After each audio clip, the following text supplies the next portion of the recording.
Good evening, everyone. Welcome back to another wonderful tasting with the Virtual Tasting Society. We are excited to be back in 2023. This will be the first one in this year. We took a little break for the holidays. I hope everybody enjoyed their time off. It's lovely to see your faces again, get back in the rhythm of things. To kick off this year, we are excited to welcome back a brand that we have come to know and love. Arran Single Malt Whiskey on the island of Arran is back with our biggest lineup ever. So this is the third time we featured Arran. I know some people are having here for the first time. Some people are here for the third time. So welcome, everyone. Thank you very much for joining us. We're excited to meet someone new from Arran. Sunita is joining us on the hodling side. She's going to be walking us through the Arran portfolio today. We have 8 expressions to taste through. So I hope you're all ready. Luckily, nobody has to drive anywhere. So get comfortable, get ready. As always, for anybody who's here for the first time, welcome. Thank you for joining us. We are here to get nerdy and ask questions and share our tasting notes. So do participate, whether it's in the chat or you want to unmute yourself and join us. As we mentioned in the description of today's event, in celebration of Burns Night, we are going to have a little poetry contest at the end with a wonderful prize. So make sure you have your poem ready to go, or you have the next 40 minutes to write one very quickly. Other than that, we're super excited. Thank you very much for being here. Thank you. I see Derek joined us. Derek, thank you for being here. We're excited. Sunita, do you want to introduce yourself a little bit and then let us know what lineup or what order we should be putting these in? Great. Hi, I'm Sunita. I'm the Associate Brand Manager for Arran, and my colleague Derek is also on the call, so we may chime in. He is the Senior Brand Manager for Arran and some of our other scotches. So he's actually been to Arran. I myself have been right by there. I was in Campbelltown, but I hope to visit Arran at some point. It sounds like it's very widely visited throughout Europe, but less so for the people from the States. So it's very nice to meet you all. So one of the reasons why we're featuring Arran is because in celebration of Burns Night, Arran makes the only single malt Scotch whiskey that is officially endorsed by the World Burns Federation. And one of the reasons for that is because Robert Burns was born close to the Isle of Arran. So they said that he could actually see the island from his home on clear days, which I'm sure is somewhat rare in Scotland, but on sunny days, he could see the Isle of Arran. And before we get started, I'd like to invite you to pour yourself a taste of the Robert Burns single malt, just so you have something in your glass. I don't know, actually, I would probably need to unblur my screen so you see it, but there's actually a picture of Robert Burns on the label. So, great. So Arran, has anyone been to Arran? Oh, great. Wonderful. I'm glad that you had a chance to make it. I hear they have very delicious food. The visitor center alone has around 100,000 visitors a year. So it's a popular destination in the UK. And it's located off the southwest coast of Scotland, so just east of Campbelltown. It is the first legal distillery on the island since the 1840s. They actually started in 1995, and they wanted to start production earlier, but there were 2 eagles nesting, and they halted production until they migrated away. I did hear that the cafe was fabulous. One of my best friends who got me into Scotch was like, oh, that's the place with the wonderful cafe with the homemade products. They use a lot of stuff that's produced on the island. So thank you for chiming in.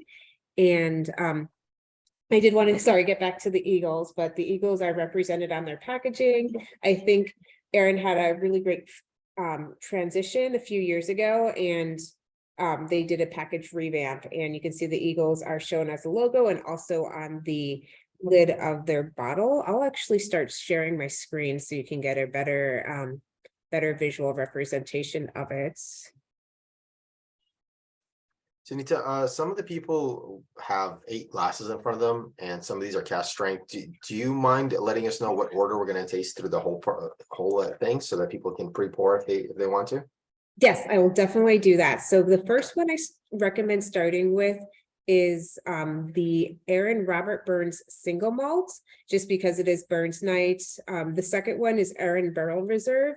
Regarding tasting order, you could really do one or the other. You could switch them, but I wanted to start with the Arran Robert Burns single malt.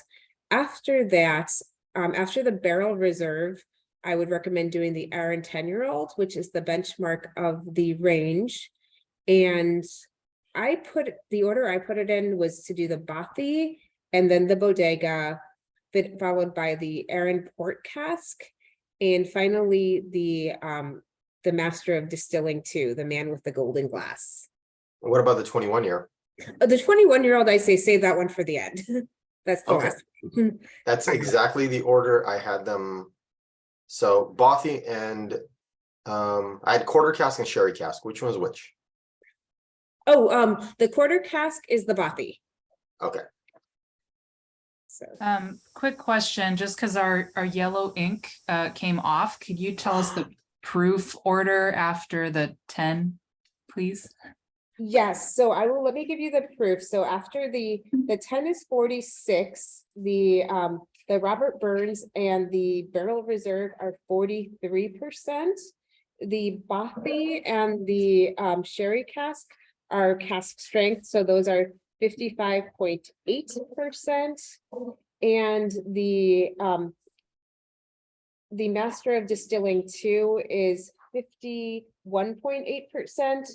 The port cask finish is 50%. And I'm gonna have to refer to Vadim for the 21-year-old, just because I don't have 21 is 46. I love that one, but I figured I'd just save that one for other things. So that's my favorite though. Wonderful. Thank you, Vadim. And then can you see my screen? Yes. No, you're not. You're not sharing right now. Okay. Just one question, given that the 21-year-old's 46% is not going to be blown out by doing the 3 or 4 cast strengths before it? You know, I put it in that order. That's the order that we usually go in, just because the port actually kind of gives it like a richness and a viscosity, and the strength isn't hugely different. So I think the port is 50%. So it wasn't so I think it's kind of debatable. If you'd want, I could switch it, but that's just the No. order I think that Derek's always done it in. But I think the cask strengths are similar enough that it won't throw it off. And just with that extra body, it's always, it's always sort of debatable however you want to do it. Cool. Great. And then now it says I'm sharing? Yep, we can see it. Okay, perfect. So then I'll go into slide presentation. Okay.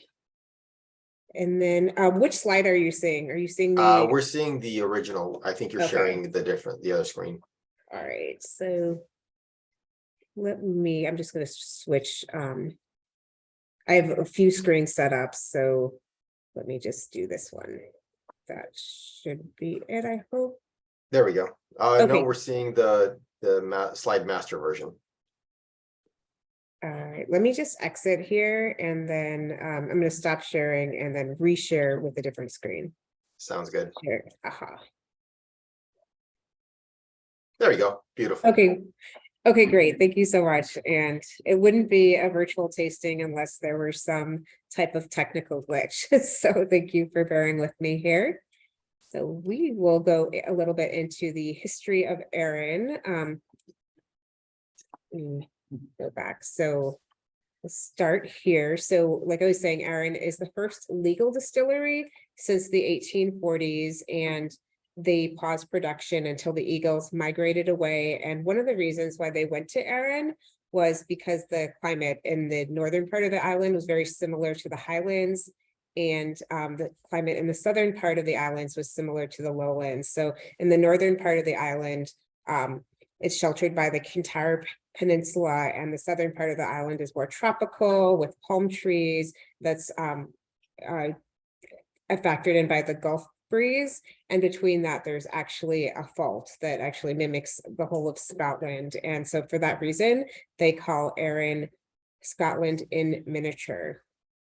One of the unique things about Arran in this day and age is it's one of the few independently owned distilleries. So the distillery in the northern part of the island is called La Cranza, and that was the first one that opened where the gift shop is. And that was established in 1995. Back in 1836, there were over 50 illicit distilleries on Arran. So similar to Campbelltown, there's a long history of producing whiskey illicitly or illegally. And they would actually call the whiskey that they made Arran water. And Arran, which is actually interesting because Arran gets its water from the Lochnadowie, which is considered one of the purest sources for water in all of Scotland. The pH is perfectly 0, so it's perfectly pure. They don't need to treat it. It's filtered by 7 waterfalls. So it goes through a river called the Isan Bayrak, which you can see the picture here. And as it passes through the 7 waterfalls, it's actually purified every time it goes through. It mixes with oxygen. Actually, I can show that to you on the next slide. So obviously being close to a distillery, being close to a water source is practical, but it also contributes to the quality of Arran, and it gets this wonderful sweet expression. And all of the Arran expressions are at their natural alcohol level of 46%, except for the Barrel Reserve and the Robert Burns. They wanted to show the product unadulterated. Everything's non-chill filtered, also except for the Barrel Reserve, because they don't want to strip away any of the flavors. And there's no color added either. So all the color you see is from their natural barrel age. So has everyone had a chance to try the Arran Robert Burns single malt or not yet? This is a really great, it's kind of a lighter style dram. So it's aged 70% in bourbon barrels, first fill and refill bourbon barrels, and then 30% in Oloroso sherry casks. And like I was saying, it's the one of the only single malts that actually is allowed to feature Robert Burns. Has anyone done a traditional Burns night celebration? Going to 3 coming up. I know, I love the way that they actually think about it and they space them out over the course of a few months. So there's not just one Burns night celebrations, like they sort of organize with each other too. So I'm excited to sort of attend my first Burns night. I went to a Hogsmeade celebration, but that was different. So I'm looking forward to Burns night, and Arran is obviously the perfect dram for that. Does anyone have any thoughts as far as tasting it? So the Robert Burns, is that a marriage of ex-bourbon and sherry, or? So it's done separately. So I think 70% is in bourbon barrels and 30% is in Oloroso first fill sherry casks. But I will have Derek, did you have any comments on the Robert Burns? No, you touched on it. I think to Vadim's point, yeah, so they'll separate or mature them separately and then blend the different casks together to put together the final single malt that you guys are tasting. Makes sense. And obviously there's no age statement on this. Silly to ask, but do we know? The only notes that I see is that the sherry is aged for a minimum of 9 months, but that's the only age statement that I saw. A lot of the Arran expressions, they sort of stay away from that. But I think most of them, I know how long they're aged, but that's one of the few that I couldn't find, unless Derek knows. No, I don't know that one specifically, but yeah, Arran's pretty good about giving a lot of detail when it comes to most of their single malts, but I think just because this one's a unique expression that's offered primarily around celebrating Robert Burns, they have a little bit more, I guess they take a little bit more liberties when it comes to aging, just depending on needs and things like that. But most of the other expressions that you don't see an age statement, it's the youngest expression tends to be 7 years or so, just as like a benchmark for the distillery. Okay. Great.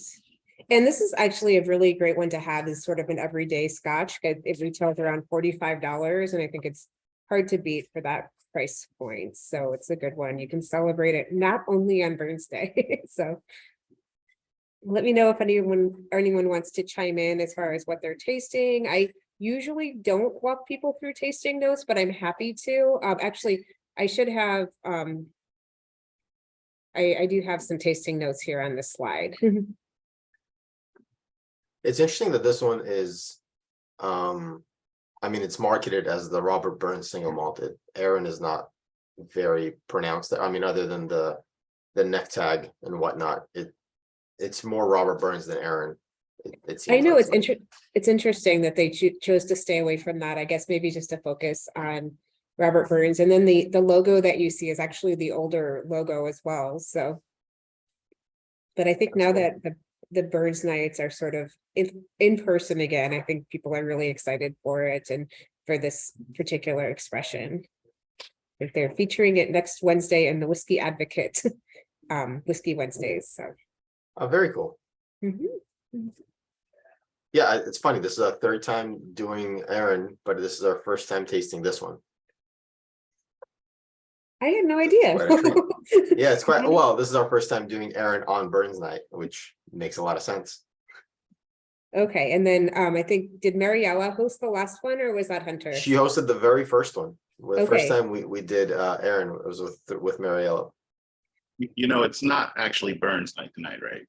No, it's not. Yeah, this is in celebration of Burns night. Burns Okay. night is next week. Yes, I mean, exactly, but it's celebrated all season. You can celebrate it pretty much any time in the winter between We wanted January and March. We wanted to feature this and taste it so that if anyone wants to pick up a bottle of Robert Burns single malts just in time for Burns night next Wednesday, they'll have tried it and can pick one up happily. Yes, I'm actually doing an in-person Burns Night event in San Francisco next Wednesday, and it's my first Burns Night, and I was an amateur, so I actually planned it on the actual Burns Night. I'm like, what was I thinking? As I learn more, they space them out. So if anyone's in the Bay Area, feel free to message me. We'll invite you. Actually, where's that one at? Because I have some friends who may be interested. I will have Vadim send that to you, but it's going to be at the Barrel Room in San Francisco. So The barrel, okay, cool. yes, so thank you. I was just mentioning it because it was just so funny. I think a week or two into planning it, I learned, oh, those are never, you should never plan them on the actual Burns night. So it's sort of a faux pas. I learned that lesson last year, I believe, when I planned a tequila tasting around Cinco de Mayo, last year or the year before that. And I realized that every tequila brand was scrambling with on-premise events, and they like virtual was the last thing on their mind. Okay, got it.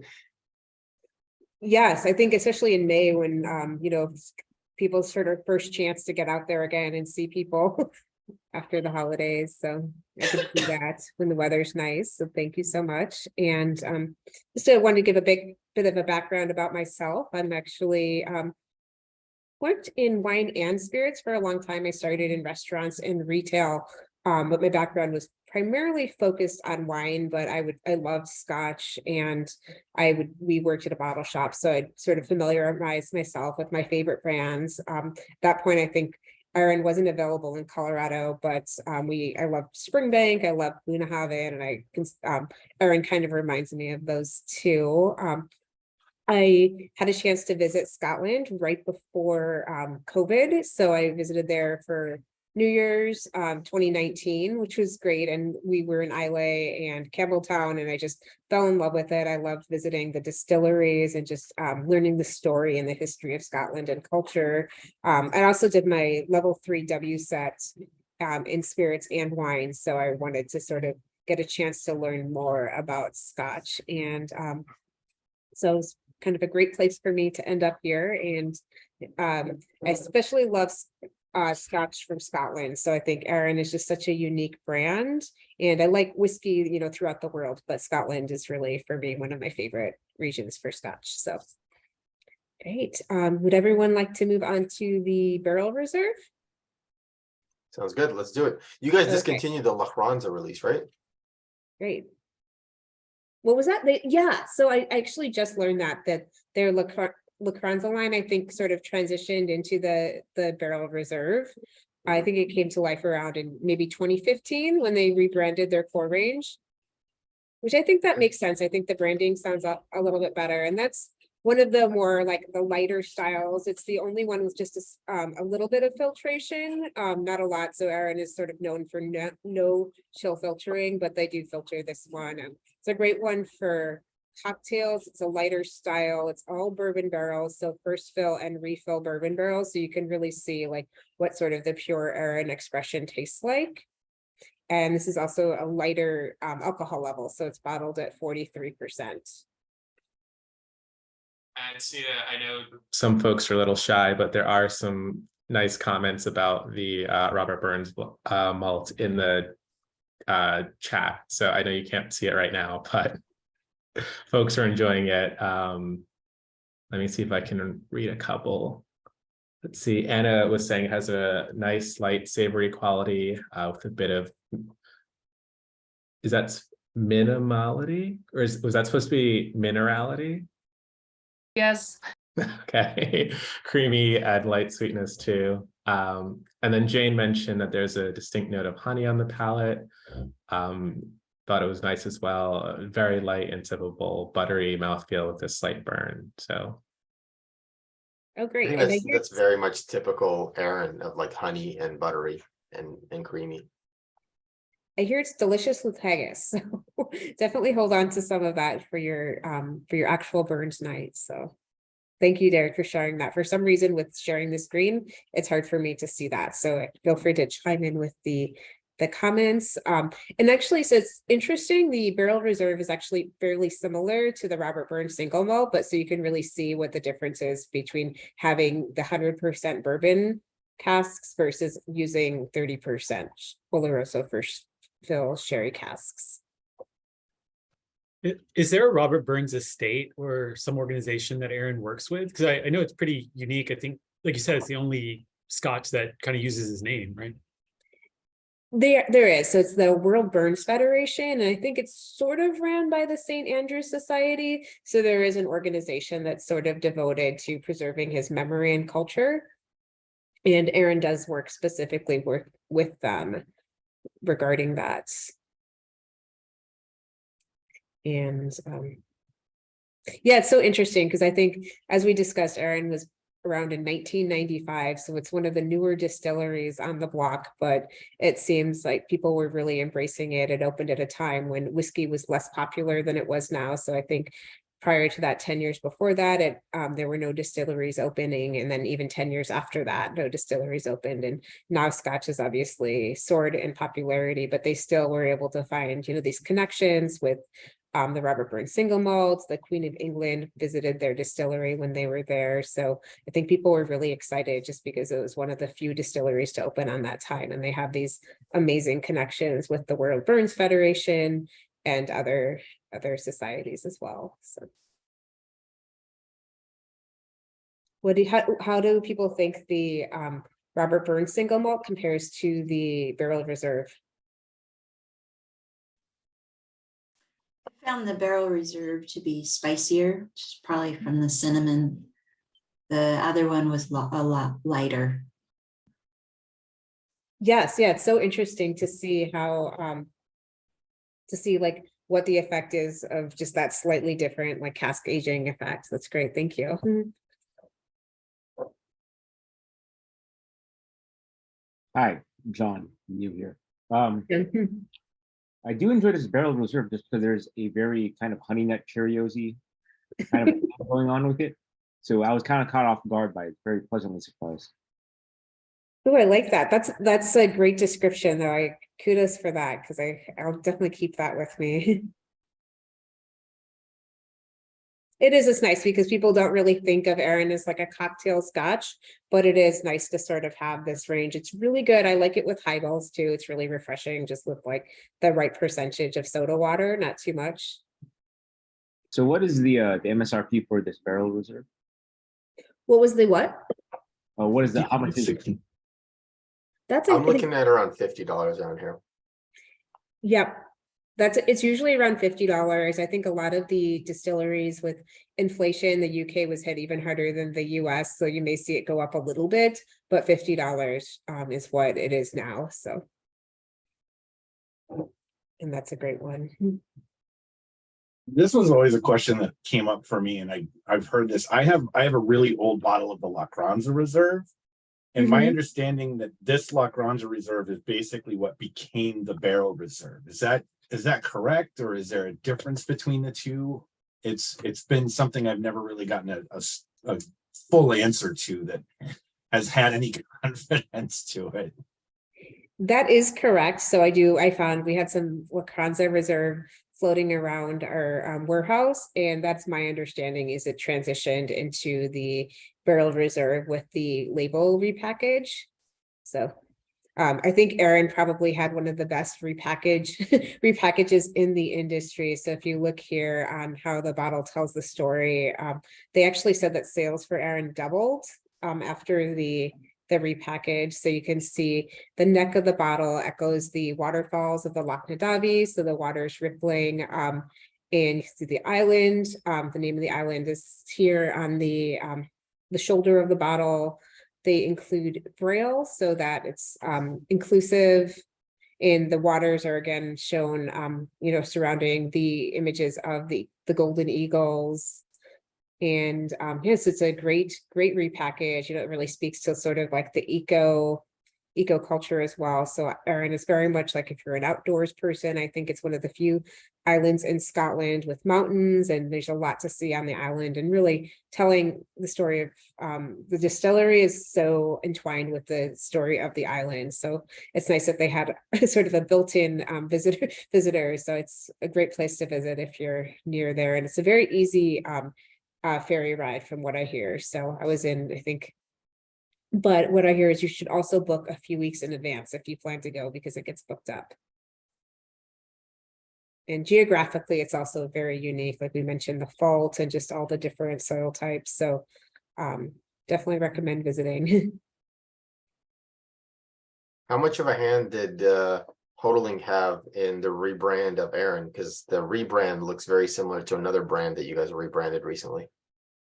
I'll let Derek answer that one, but I think that we picked it up right.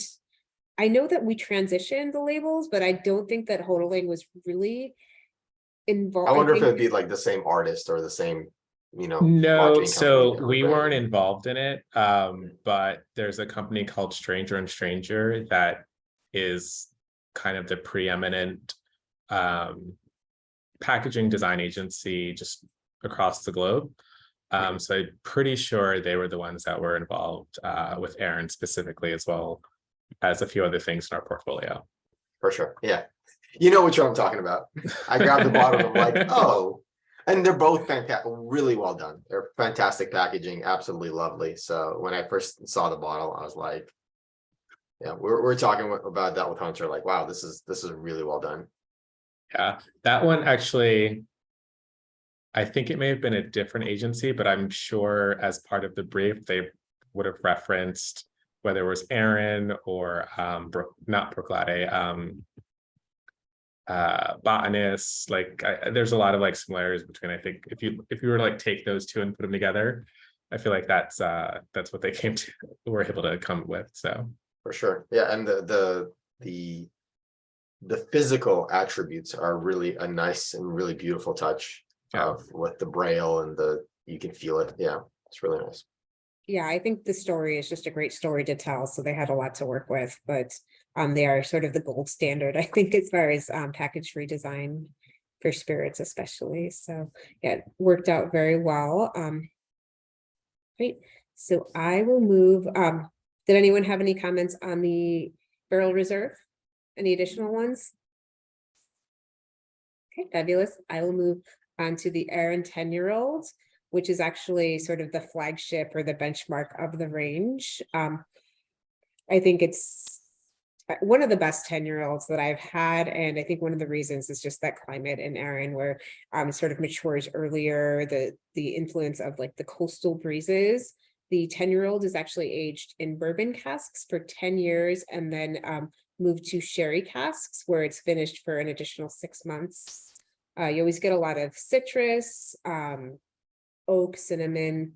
And for what's interesting actually about the Arran 10-year-old is I tried some of like the first releases and it's gotten much more of like a rich viscous style compared to some of the early releases. So I think that's something that comes out one from the water and the climate, but also sort of a style that they're going for. Does anyone have any thoughts on the 10-year-old? I remember this 10-year-old when I first tried it was my first love of Arran, essentially being at 46. And I remember it being, well, back in the day, it was closer to 50. I was just blown away at how much flavor you got for back in the day, such a young whiskey.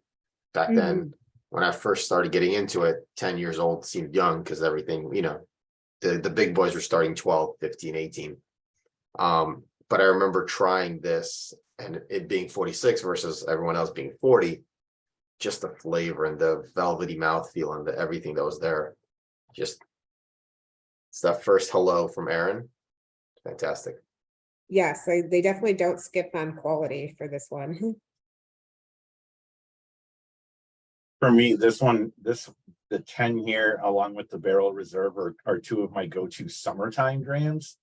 When it's, 80, 85, 90 and humid out here. I want a whiskey, but I don't want something heavy. And the 10 and the Barrel Reserve are just absolutely perfect. Especially when the weather's warm, because it's cooling, but it's also warming. It's kind of an interesting experience with the different flavor profile and that mouthfeel and how light it is at the same time. It's like that really nice, right in the sweet spot combination of things that make a really great summer dram. Definitely. You don't always think of Scotch as being refreshing, but Arran, the 10-year-old and Barrel Reserve are, and they also have a little bit of that like sea salt characteristic too. So they're great for summer, especially for winter. I think, especially the Barrel Reserve is a great one for summer, and the 10-year-old is a great one that can sort of transition for late summer, fall, but they're, I like them all the time. So it's a nice flagship, and especially in people in other areas where it's harder to find the more esoteric expressions, at least they get to try a wonderful representation of Arran. So, and let me know if anyone has any comments or if they want to move on to the next one. No, I'm curious. A lot of people think that Arran is going to be peated because it's an island and near Isla, but it's mostly not. Can you talk about that and the journey to having some of the malts being peated, certain ones like Montgomery and stuff, or how do you usually handle that perception? Yes, so I think the way they do it now is the northern distillery, and the north part, actually I'm going to go to that slide, is unpeated. So that's the La Cranza distillery, but the southern distillery lag, which is actually similar to, I'll just go here. You can see the different logos here. The southern distillery actually produces the peated expressions. And so I think the unpeated are what we currently import, and it's nice to sort of give people the opportunity to try sort of the pure, like Arran with the sweetness of the water. For the peated expressions, which was the Macrimore, that's something that they used to import to the US. We currently don't have it. We're not importing it now. We'd love to bring it in at some point, but Arran wants us to focus on their core range. And so those are primarily focused on the southern part of the island. And that actually, the Lag Distillery is actually, I think, named after one of the distilleries from the 1850s or 1840s. So they named it after that, sort of as an homage to that. So I would love to get more of the unpeated scotches, or of the peated scotches, but I think a lot of people, you'll see, I think maybe 70% of the scotches out there are unpeated. So, but hopefully, and I think Arran recently released a lag expression that was featured a lot on social media, and we had a lot of demand for that, but we do not have it in this country. I think David, their export manager, was here, and he brought the new make with him, and it was very interesting. It tasted like a mezcal. So fingers crossed that we will get some. I love to be able to sort of contrast the flavors, but it's, I think, just with that naturally sweet water from the Arran water source, they don't need peat, but I like a little peat, and the Macrimore was not overbearing. I think the newest expression has the highest peat expression yet. So But it's actually funny because I think Bunnahabhain, which is one of my favorite Islay distilleries, and Bruichladdich too, where I visited, they don't, I mean, Bruichladdich obviously does some of the heavily peated, but some of their core expressions don't have a lot of peat too. So fingers crossed, we just need to drink more of the regular Arran expressions, and then hopefully we can get some peat. And I think a lot of people do sort of search it out, from the UK as well. My understanding was that Arran has discontinued their peated expressions now that lag is operational. Are they bringing those? Are they still making peated runs? I thought that they were. I know I've seen a lot of excitement over lag, but Derek, have you heard anything regarding that? So yeah, it's more of a technical, I guess, point of clarification. So the La Cranza distillery stopped doing peated production, and La Cranza is where Arran is produced, and bottled and matured and everything like that. But they still, I believe, have some of the peated whiskeys that they had produced under the Macklemore still in cask. So they've actually released some aged expression versions of it. They have like a 10-year-old that you can get at the distillery. And I wouldn't be surprised if they sort of just kept some tucked away as like a limited release at some point in the future for like a contrast or like special release series of peated expressions from both halves of the island. Very cool. Yes. But as of now, they've stopped making peated. Yeah. Okay. Correct. So yeah, all of the peated production now is at the Lag distillery. And yeah, Sunita was just mentioning that I think in September or October of last year, they released a limited amount of that as an actual official single malt, just because it opened, I think, in 2019 Lag. So they finally had some whiskey that was old enough to legally be called Scotch. But you're not importing it yet? No, we're not. I think one of the things that we're trying to do is be a little bit more focused and sort of build that Arran identity a little bit more in the US. For those of you who have been following the brand, close to or since its inception, they did a lot of like special and limited releases, and sort of one of the, I think, challenges we've seen is it's hard to sort of continue to, or they've seen it's hard to continue to release a lot of special things kind of on a continuous basis and still grow that core. It's one of the, issues that a lot of brands have when they're growing up. So it's probably a couple of years out before we start bringing in any of the Lag offerings. Well, when you're ready, you give me a call. We'll be happy to be the first ones to feature Lag. Of course. We'll roll out the red carpet for you. We'll beta test it for you. I know what to pick up in 2 years when I go to Scotland. There we go. Yeah, if you can get your hands on the inaugural expression, that's something really cool down the line. Yeah, I was literally 5 months early for the log releases. I was so mad. They didn't even have samples at the distillery when I visited. I was like, oh, come on. Oh, that's funny. I was there in April of last year. So it may have been around the same time. So Derek, are you and I going in April again? I guess I got to request time off from work. Sadly, I am not. But they also, they do have the new make, as Sunita was saying, which is really delicious, actually. So I think if you do get the opportunity to try that, it's pretty special. Oh, they let you try the new make, you said? Yeah, so they have the Lag new make available, and they sell it. I don't know, Jason, if you had a chance to try it when you were there, but we tried when David, the export manager, was here in September. He brought some, and we did a tasting up in San Francisco, and it was quite delicious. Yeah, that we did get a quick little bit of the new make and the tasting that I did, and my God, I can't wait to get a hold of the bottlings. I just can't wait. Well, the first bottles came off of Lag in what, August? So no, the first battles came off in 2019, I believe, is when production actually started at Lag. So they've been putting stuff in barrel ever since then. Right. So, no, I meant they went into the barrels in 2019, but the first bottles came out just this last August. Yeah, so yeah, the first Which- actual lag single malt scotch came out August, September, I think is when they had their initial very, very small release. Right, so I mean, it's just not, they can't market to the United States yet because they just don't have enough. Yes, and we had a lot of inquiries for it just because people know how, I think how special the Arran first releases are. So I think people really who know Arran, they knew that if they could get some, it would be great, even as an investment, but ideally to drink. So fingers crossed we can get more, but we have, we're definitely not at a loss for good scotch here, so. Wonderful. And then, does anyone have any further comments about the 10-year-old?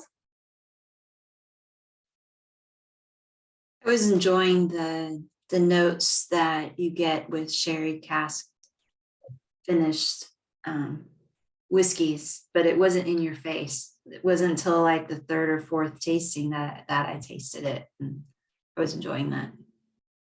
Yes, definitely. It's really balanced and it's, yeah, a great one to just sort of drink year round or just as an everyday, every night or everyday dram. So thank you.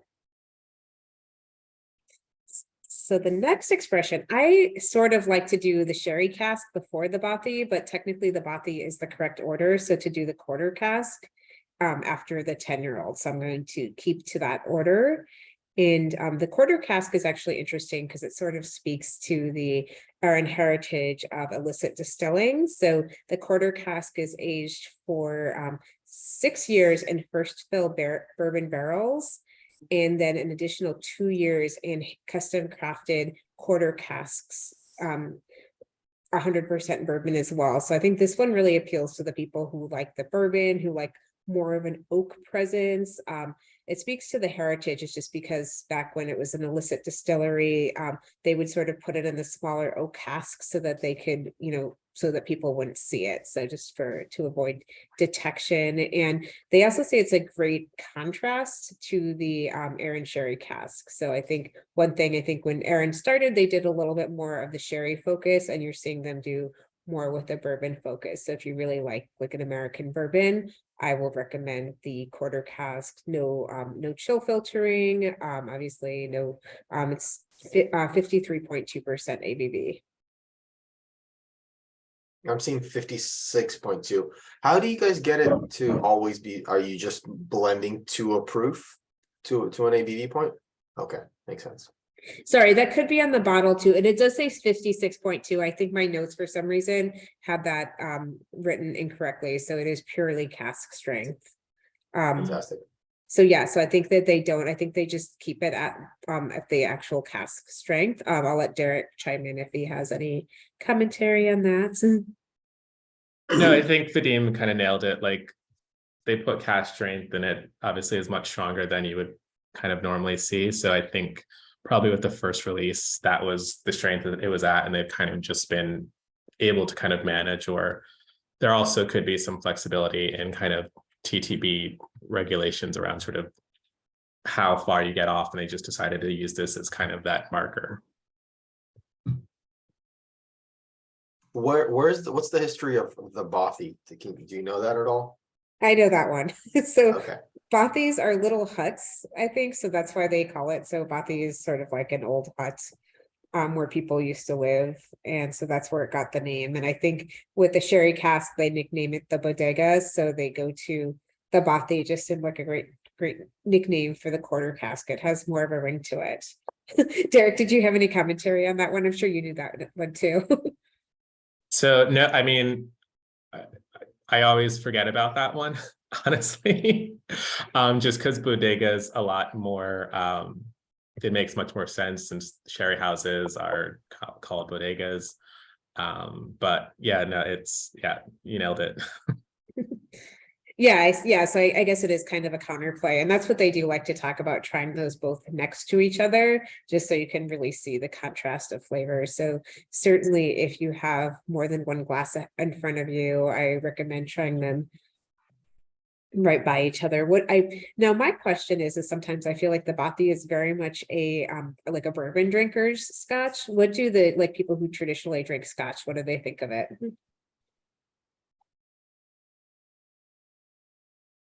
I mean, it just, I wanted to see what your comments were. I think most of this crowd is more Scotch drinkers. This is one of my favorite of the Arrans that I've had so far. I mean, I'm not a bourbon, which is interesting that you say that it's the bourbon drinkers Scotch. I'm not a bourbon drinker at all. And you know, anybody that's in here can say, yeah, he's never been to any of the bourbon ones, bourbon tastings. But this is one of my absolute favorite Scotches, the Arrans that I've tasted so far, and one that I will always put out there as something that people should try. Even at cask strength, it's just right as it is. It's just, to me, just a perfect, the apple and the vanilla all come into play, and it's just such a great dram overall. I can't put it in any other words than that, but it's just one of my favorites. I think it's well balanced, and that's why it strikes me as being such a nice whiskey. So, and maybe that's what you were trying to get at just now. Sorry, I don't see who's speaking. I'm having trouble with my computers. Oh, no, and I love hearing the comment because I think I like to get people's feedback. It's really helpful. The only reason why I thought that is just because the oak was a bit more pronounced. And then, of course, it's 100% bourbon barrels. And so it's definitely like, Arran new make. And so Arran, of course, is the core. It's Scotch to the core. But and it's Mariella, who is the brand ambassador. I know that's her favorite. So it's interesting. It's one of those, I think a lot of people I know it's their favorite in the range just because it extracts so much of that vanilla notes to it.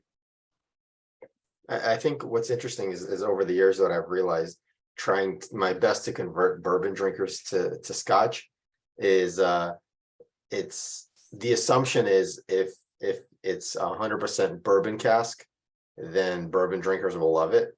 But I found that most bourbon drinkers gravitate to sherry bombs. Somehow that they find that because I think the bold flavors, what's the bourbon drinkers specifically. Sherry cask finished Scotch is more like the finish you get from first fill bourbon and bourbon than ex-bourbon finished Scotch. So yeah, I think an ex-bourbon Scotch is more. It tastes like beautiful Scotch, so you get that clean spirit from Arran shining through, and it's a little too delicate for bourbon drinkers. Bourbon drinkers want that punch in the face that you get from the sherry bomb. I think. So this quarter cast to me seems like, at least on paper, like the bolder version of the barrel reserve. And I'm curious to see if anyone agrees with that, because the barrel reserve is 100% ex-bourbon and it's just bottled at 43. And this is 100% ex-bourbon, but at cask strength. Adam, would you say that it's the bourbon drinkers who like Kentucky bourbon or maybe Texas bourbon? Because I find Colorado bourbon, or, up in the Northeast, like Oregon and Washington, their bourbons are so different than Kentucky, and I would compare them to Scotch differently. Interesting. I don't think I've ever done a side-by-side to be able to, I'd have to learn more about regionalities of bourbon to be able to answer that. So I don't want to, not flexible enough to put my foot in my mouth. Yeah, it's interesting. That's an interesting point. Yeah, the regionality is very important. Yeah, because when I run into people, I only drink bourbon, I don't drink whiskey. It's usually people, I know, and then we laugh inside. It's usually people that only drink Kentucky bourbon and not realizing there's bourbon from other states with just like Kentucky, just like Scotland, having those regions that really have a particular profile. I'm finding that in the States when trying to find them in, large areas.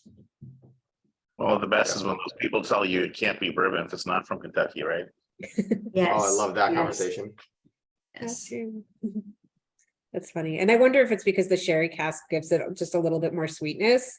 And I think Scotch is a little bit drier too, but I always get like a lot of like the red cherry flavors from bourbon, that Scotch is more citrusy. So I just naturally lean towards Scotch, but I'm still sort of newer to the bourbon scene. But I had a chance to visit so many distilleries in Scotland that I am more familiar with those. Thank I you. think that's why I like the red chili in this. It's unique for me for the scotches. I mean, I'm usually, a space side girl, but if I drank this enough and then you put a bunch of different scotches, I would know this one was Arran because it's more unique than the others that I've had. Yes, Arran does say that their flavor profile is actually most similar to a space side. So even though it's, Scotland in miniature with the Highlands and the Lowlands, their flavor profile is space side. So I actually didn't mention it, but I would bet that you would identify Arran in a blind tasting. So that's no easy task. Great. Then if anyone has a second glass, I recommend trying the sherry cask finish or the bodega. And that's actually also fairly new to the range. It was just launched in 2015. So I think back, when they used to drink a lot of sherry in the UK, they would bring the sherry over in these large sherry butts and then they were empty. And so they started aging bourbon in it, and therefore the history of sherry cask. And I love, you can definitely see that the influence of the Oloroso sherry on that, where you get more of a raisinated characteristic. This I is think we're stuck on the Bothy slide, oh yeah, let me move on to the sherry Thank cask. you. Sorry. just so we see the Yeah, just so you see the bottle. exactly. Yeah, I forget, and I actually, There so we go, here it is, perfect. so you can Oh, see. So beautiful. The color on Yeah. that is gorgeous.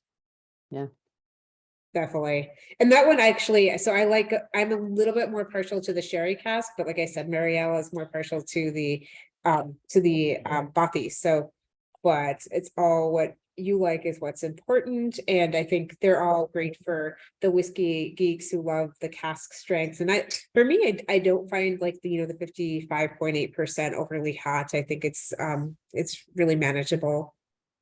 But you get, different characteristics from that. So it's 8 years in first fill sherry hogsheads.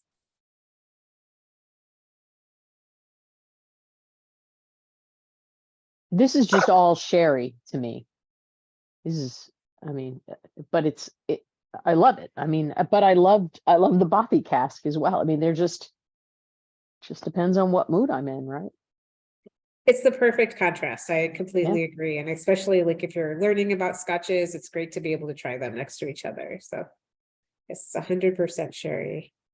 And they're both similar alcohol levels as well. This is the kind of whiskey I like right after a really busy day at work, where it's just like, get me away from the computer. I need a drink.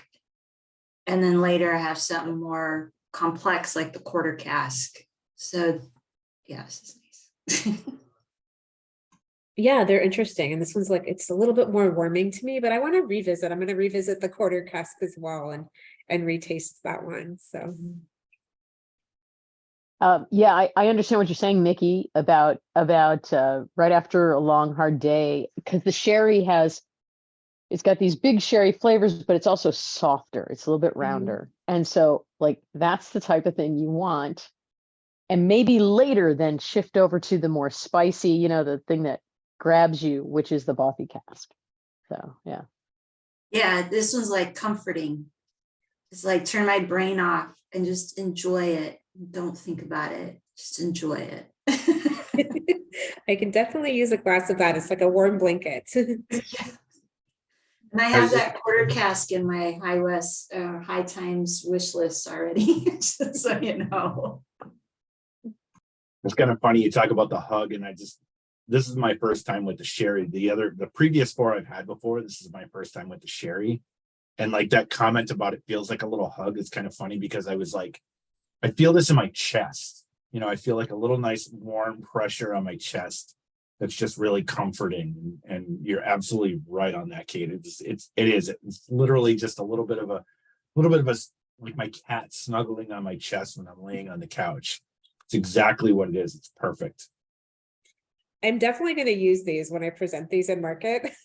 I'm definitely going to use those. So thank you so much for these great descriptions. I'm gonna go write my poem for this. By the way, this is the prize. So I decided not to write a poem because I didn't want to, win at my own event. But you all make me want to win a bottle of this. Stop it. I'm gonna Who's- quickly who's write the judging? winning poem. Who's the Wait, but judge? didn't you say you're the judge? Yes, exactly. So if I write the poem, I win. No, Perfect. no. Vadim, But, I'm gonna judge is share you. my bottle with you, so don't All worry right. about it, okay? Perfect. Yeah. All right. It's I've rigged. already done all the work. Just rest on your That's what laurels. Jane said last year when she won, and that bottle has been slowly disappearing and evaporating at her house. I No, it rig has it and I do all not. this work. It's still sitting in the cabinet. Awesome. So I hope everybody's ready. The bodega is fantastic. It's such a wonderful expression. Yes, I mean, it's great that they sort of aligned on this core range that's available, like, so you don't have to sort of seek it out, or that's no longer like out of range, and they're all very distinct and unique. So it's nice that you don't have to worry about running out of this or not being able to find it. And then let me know if you're ready for the port cask. I don't know, have you featured that before in your tastings? I can take a look. I did want to throw you a curveball, and I apologize for blindsiding you with this, but I was curious about some of the other, because you had mentioned Arran is known for having some really out of this world interesting expressions like Morena cask, Amarone cask, and a few others. So just any thoughts or opinions on those, or any information you can share? Because I've seen sorry, I see them in market here. Like that one, yep. Yes, so they're all very limited expressions. I think we get between 1 to 200 cases of each in the US a year. And yes, thank you for bringing that up. It's actually part of sort of the Arran port cask finish is part of their wine cask finish range.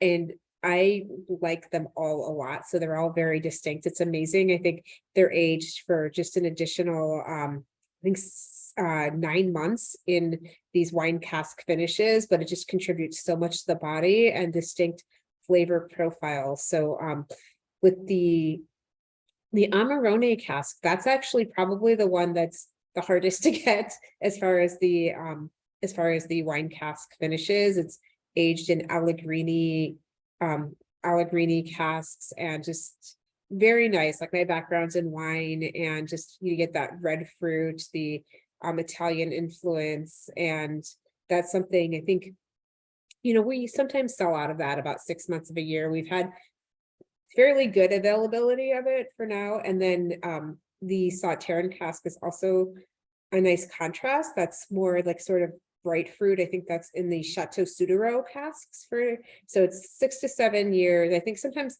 they say 8 years, but you hear a little bit of differing in traditional oak casks, and then finished in the Sauternes casks for an additional 9 months. And that one you get a little bit more like orange fruits. So you get that the hint of botrytis, and it's a great one with dessert. I actually like to have that one with a large ice cube, and it pairs really well with like a flourless chocolate cake. It has a beautiful orange label that really highlights sort of the Sauternes cask finish. So those are all really good. And then the port cask finish is probably most similar to the Amarone, where you still get those red fruits. And that's it says sometimes they say 8 years, they say, or 6 to 7 years in traditional oak casks, and then 9 more months in tawny port casks. So it's a little different than the red port. So you get a little bit more of like a toffee, or like toffee characteristics, the caramel characteristics. So I like both of them. Obviously they're not sweet, but they're very nice with dessert, just that little bit of influence. And I think that richness, which is one of the reasons why I typically present them after the cask strength, is it gives it this like sort of rich viscous quality. So you cannot go wrong with any of the wine cask finishes. I actually recommend all three and just try them next to each other, especially with dessert. How many are there? There's so you mentioned there's port, Sauternes, Amarone, and then sherry, and that's it. Yes, and for some reason the sherry, I think because it's part of the core range, it's not like technically considered the wine. It is It's not a technically a finish, wine, it's but they aged don't usually sherry, refer to it as the three. 100%. Yeah, Okay. just as far as Arran Arran's terminology. So it's usually they just say the Sauternes, the Amarone, and the port cask finish are the three. And we'll, you know, if we're invited back, we'll be sure to open one of the other dessert expressions. The invitation is already there. Okay, great. I'm gonna have Okay. to pick up an Amarone and Sauternes to complete my collection, and the 18, which you guys are always out everywhere. It's crazy.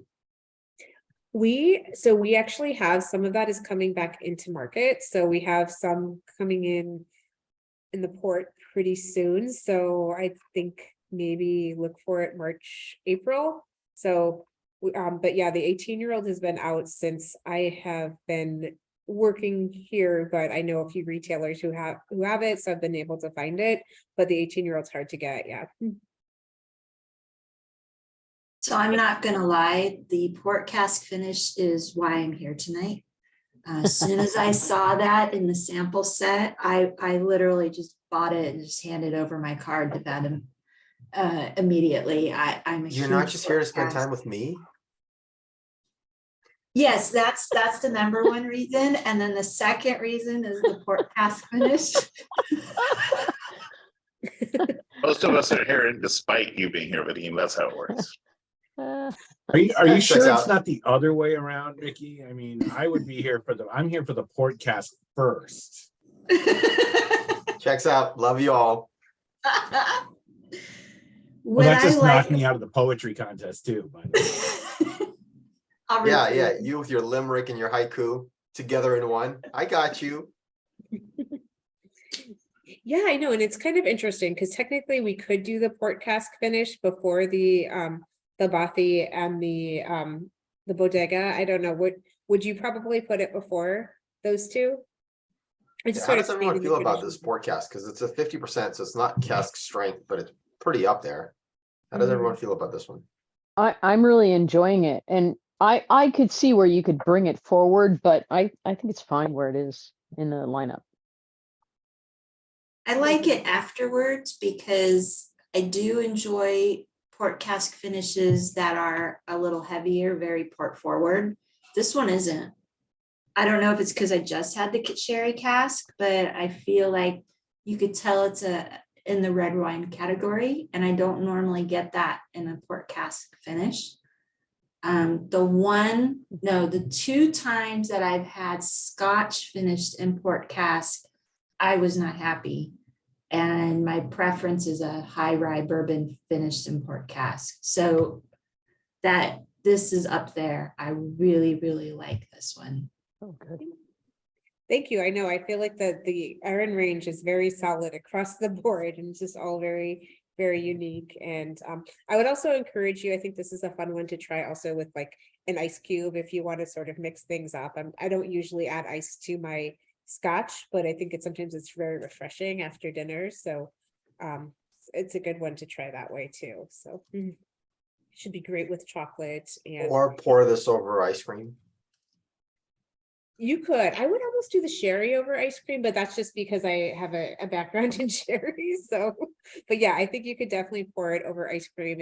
It's funny because I think whiskey pairs better with dessert than most dessert wines do. And so I feel like the dessert, the wine cask finishes really just sort of check all the boxes. So very versatile. And I think a lot of like dessert wines are just like sweet with sweet and it's just too much.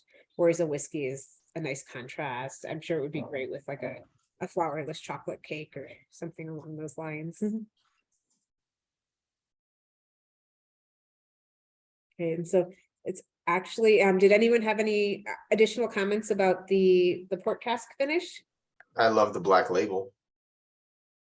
Oh, Seems cool. like nobody does black, and that's such a cool contrast. I like it a lot.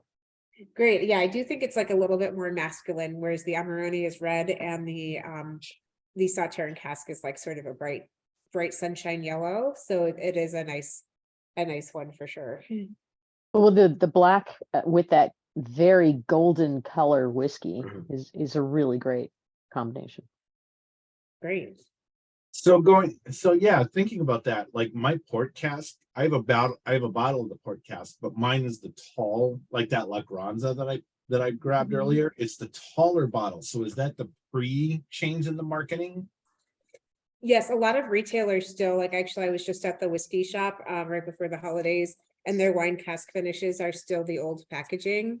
So they so it's just as delicious. Obviously, the new packaging is beautiful, but I think it's sometimes fun to have some of the old packaging as well.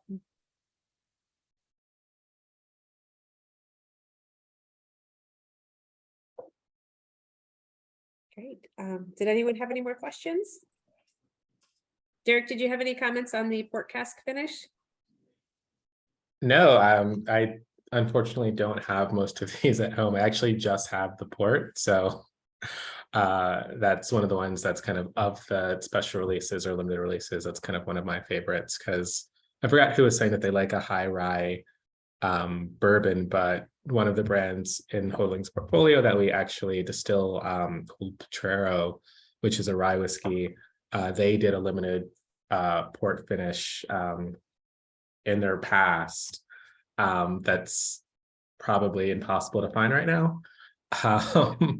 But we had a chance as like a holiday gift a couple of years ago. They gave that to everyone, and I really love that. So similarly, when I saw this for Arran, I was like, oh, I got it. Snag me a bottle. So yeah. If you like the rye finished in port cask, if Sagamore ever does another one, you need to grab it. I couldn't Okay. get it in bottles. I'll definitely keep my eye out for it. And it's gone. So So I feel like the port cask is a little bit softer than the sherry cask. Like I'm getting more of like the honey vanilla notes than sweetness in sherry. Is that typical of like port versus sherry? I think so. I think the port, I know, maybe it's also just a shorter period, whereas the port casks is just like 9 months, whereas it's aged in sherry for the entire lifespan, which I think was like just about 8 years. So I do think that that's fairly typical. So I think it just extracts less of that sweetness, whereas the sherry cask, you get a hint more sweetness. Okay. Yeah, I think it's hard to compare these two because if this one spent its whole life in sherry, you know, that explains why it's such a big kind of sherry bomb kind of thing. And the port really just touched this whiskey. So I think it's if it spent, you know, a lot more time in a port barrel, maybe the comparison would be real, but it's hard to compare them. Yeah, and I think the port, you get almost like a just slightly more like earthy. I taste the barrel a little bit more, just a hint more like a little bit more funk, a little bit more dried wood, whereas like I think the sherry's a little bit more wet and like they were saying, like comforting and warming, whereas the sherry or the port is just a little bit more dry, a little bit more like wood characteristics. So I feel like for me, sherry is always, every time I try it, I feel bludgeoned by sherry. It's always a very heavy thing. I think this is the first time I've had port cask anything, so I like the port cask. great. Yeah, it's a wonderful cask finish and fairly limited too. So I think we get between 100 to 200 cases in the US a year. So you should be able to find it.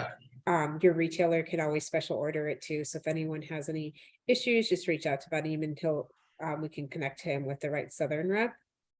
So yeah, you do, but I do get that sort of like old world characteristic on the port cask a little bit more than the sherry cask, even though both Portugal and Spain are fairly close to each other. So great. Does anyone want to? Does anyone have any further comments on the port cask finish? I'm ready for the next one. Okay, so the Master of Distilling 2. Let me go to that slide because you need to see the label. I have it. Sorry. Here it is. So it's kind of a unique bottling, and you can see there it's James McTaggart is featured on the bottle. So James McTaggart was sort of a legendary distiller from Arran, and you can see that they're going with sort of a James Bond-esque theme. We did So my favorite type of sherry is actually like Palo Cortado, because it has this like uniquely floor characteristic, and it's probably the rarest type of sherry. It has like the body of, let's say, an Oloroso with like sort of the dryness of an Amontillado. So it's very rare. And this one is aged in like hand selected Palo Cortado casks that James McTaggart selected himself. I think the reason, so we do have some of this in inventory, and it was kind of fun because I saw it and I was like, what is this? Because, Arran always does these like super limited, hard to find releases. And so we have this, but it's not widely carried. So it's something that you could probably place a special order for, but it's a delicious Scotch. And I think that the marketing behind it was a little bit controversial, but it's great. And I thought it would be a fun one to take out for the whiskey geeks, because most people don't even know that we have any in the US. And that's the old distill I was saying. So I think that there were only 12,000 bottles produced across the world. And you get that Palo Cortado, so like you get that floor characteristic. So I think that salty characteristic with cider. So just a very unique Scotch that really reflects like the difference between, let's say, a Oloroso sherry cask and a Palo Cortado. So it's drier, it's very unique. And Might be worth mentioning just since we're talking about sherry and floor and what the floor and oxidative, non-oxidative aging for sherry and the different types is, Sunita, for folks. yes. So the unique thing about floor is the best sherry, I think, where they make like the best Palo Cortado is actually from like San Luis de Barnacar, actually. Sorry, I used to work with sherry, but it's been a little bit longer, but it just has the ideal characteristics of just having this like moist seaside characteristics. And so that's where they make manzanilla, and with that with the right level of humidity in the air, the floor can get very thick. And what it does is it just like protects the base wine from oxidative air aging. And so Palo Cortado is just one of the most, I think, one of the rarest types of sherries, and I think it's almost like a little bit of magic. So it's the right circumstances. It is typically done in like a Solera system where they draw off the bottom and feed onto the top. And my favorite type of sherry is by far Palo Cortado, and you get this like just more of a salty. It's different, like, and we could have possibly put this at before the core ranges, but the alcohol, I think, is just at 51.8%, and it's just such a unique blending that most people don't get a chance to try. Does everyone here like sherry? So this is aged exclusively in Palo Cortado. So they laid down Palo Cortado casks 12 years ago. That's crazy. Yes. So it's not like a last minute finish. This is something that was when nobody else is doing Palo Cortado sherry, they're laying down casks and sitting on them for 12 years. That's pretty amazing.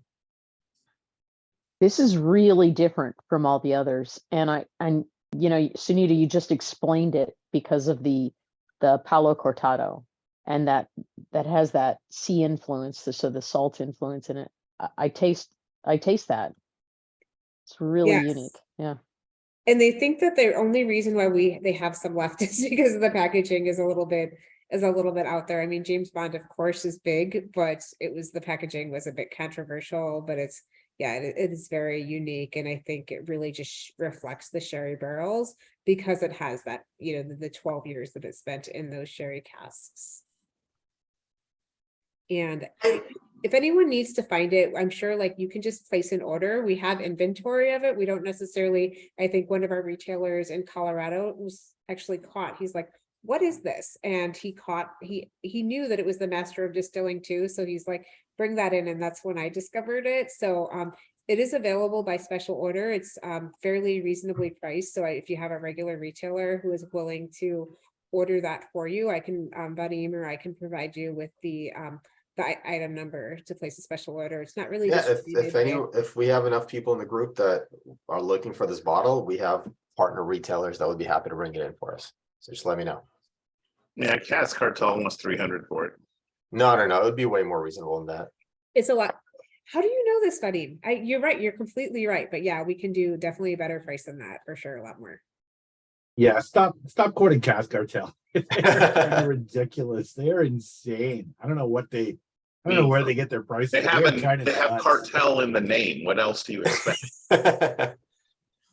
I mean, it's just because it's a very rare bottling, and like obviously a lot of the Arran, like the releases just like shoot up in value the minute that they're released from the distillery. So my retirement plan is to get on their special list and get access to some of them. And so that's the reason why it's listed as 300. But I would say that, I mean, my estimate would be less than 150 if you're looking for this for a retailer. So we can sort of work with you on pricing, but I think I'm trying to remember the retailer in Colorado who has it, but you should be able to order it from him as well, or you can go in on an order. I can provide Vadim with that. But he was the person who caught it. He was like just looking at the Arran inventory and it was sort of mislabeled, and he's like, I want this. So, and that's when I learned that it was the master of distilling too. Yeah, it's pretty I good. was surprised you still have some of this in stock because I thought it was long gone. I think this was a release from what, 2008, 2009? Yeah, 2018, 19? Well, when was this actually originally out? I would have to pull that up. Derek, do you know that one? I think it is about 2019, but I can pull it up to find out. That sounds about right. I'm not sure either. I think on the packaging it says when it was laid down and then add 12 years. Trying to No, zoom in. this one I think would be an excellent dessert drink. I mean, drink with a dessert because of the salt balancing out the sweetness of a dessert. Anyway. Yeah, I see that one is like with the nutty desserts, especially like with that something that sort of complements that saltiness. So A Mexican empanada would go with it, which is a sweet treat. I grew up with having it with freshly made quince. So I was thrilled to see you say quince jelly. I never hear anybody but me talk about quince. My mom actually had a tree. Quince is good. it's the perfect pairing for Palo Cortado too. So you're right on there. I mean, you can try it with some of the traditional sherry pairings like almonds and olives and quince and I mean, definitely, I think most whiskeys go so well with like the chocolates. I would add a little bit of nut to that, but yeah. Has anyone had the Master of Distilling 1, and how does it compare? I have not had that. I've had a chance to try some of the rare Arran expressions, but I've not tried the Master of Distilling 1. But I did hear from my retailer in Colorado that the Master of Distilling 2 was his favorite between the two. And I'm guessing just because a lot of these super small releases just sell out right away, Derek probably has not tried the Master of Distilling 2. I found one because while you were talking, I was curious about, because obviously there has to be a 1 if there's a 2. And it looks like the 1 was a 10-year-old 100% ex-bourbon barrel. Mhm. So it sounds like it would be very similar to the quarter cask. Mm-hmm. So, not as cool as Palo Cortado. Does any, do you know of anyone else doing an exclusively Palo Cortado age? I don't. Bladnock did one with their single cask. Ah, okay. Just released it with their single cask stretch last year. Yep. Of course, I would know that with Bladnock. Right? There you go. Who did that? Bladnock Distillery. They're relatively reborn. I would call them reborn distillery down in the lowlands. Oh, wow. But we're not talking about that right now. No, well, we Like were Derek. asking if there's anyone who does a Palo Cortado cask, and I love hearing about that. I did not have a chance to visit the lowlands when I was in Scotland. I was just in Campbelltown, Islay, and the Highlands primarily. So I love learning about the lowlands because I hear there's some really like sort of small production, very unique distilleries there. So I appreciate that. It's okay to talk about other distilleries, and Arran can definitely hold their own. So Is Yeah, there going to be Kate. another master of distillery, like distilling like 3 coming out? Is this something that happens every few years or what? I don't think so. I think it was just 1 and 2. There may have been a 3, but especially James McTaggart is no longer with Arran, so he's sort of a legendary distiller. They have Stuart Bozeman now, and so I don't think that they are. I don't think that they made a Master of Distilling 3. It's just like there's a lot of these like really small production like releases that we don't have access to, that were sort of inherited from the former importer. So I don't believe so, but I'm just going to Google that and find out. Sorry, I actually put that on the screen that I was sharing. I didn't mean to do that. No worries. Yeah, I ask because, I mean, if the first one was all bourbon and then this one's all Palo Cortado, I mean, that's really different. It's not like they're trying to have one taste similar to 2 or 2 taste similar to 1, you know? So they're just totally different things. Yes, and I think it was just really like to sort of reflect the distiller's sort of mastery of the craft aging. So, but yeah, completely different. I mean, you couldn't think of like something more different, bourbon versus Palo Cortado cask. So it is very unique. Yeah, there's no one doing like full aging in it. There's a Glenmorangie, but it's only finished for 4 years out of 12. And there's a Bunnahabhain, but it's also finished. So other than the Bladnock, I think no one else has done, I think, full aging. Great, thank Yeah, you. I haven't heard of full aging in it, but it's kind of like the Ambarana, like it's kind of one of the new hot things. It's something different, and you know, all the different distilleries are trying to come up with something that's a little bit unique and special. So, but I haven't had anything like this. It's impressive. Yes, well, I'm so glad to share it with a crowd that appreciates it, and I can sort of. Yeah, I mean, I would estimate that the retail pricing would probably be around like 125 if you guys are looking for that. So certainly we can, if you guys want to go in on some, it's very rare. And I think it was just something that we sort of ended up with, and not because of the quality, but just because of the packaging, according to David, their export manager. But I personally think, you know, James Bond merchandise things are very fun, but I think people probably didn't respond to it as well, which is one of the reasons why they probably did not produce a Master of Distilling 3. Well, wouldn't it maybe also have to do with the fact that James is no longer with the distilleries? I know he just left recently. Yes, that would be a big reason as well. Just out of curiosity, just throwing it out there. Yeah, I think this is one of like the few like new releases that didn't just like fly out, but it wasn't because of the quality, it was just because of the packaging. But I agree, I'm sure that's part of it too. So I know that Stuart Bozeman has done a great job, and I think he's definitely you know, carried the torch for James McTaggart's legacy. So Arran has done fabulous work, and which brings us to our next expression. But I do want to give you all a chance to savor this one and enjoy it. But I definitely would love to have this one with like Marcona olives or Marcona almonds, olives, definitely like I think like almost like a fig tort too would be wonderful with. Before we transition into the 21, I do want to give people a chance to kind of relax the palate, because we're going to go back down in ABV. So have a sip of water, enjoy the Palo Cortado, the uniqueness of this dram, but also join us on video. Sunita, I'm just gonna stop your sharing just for 1 second. We have a tradition here.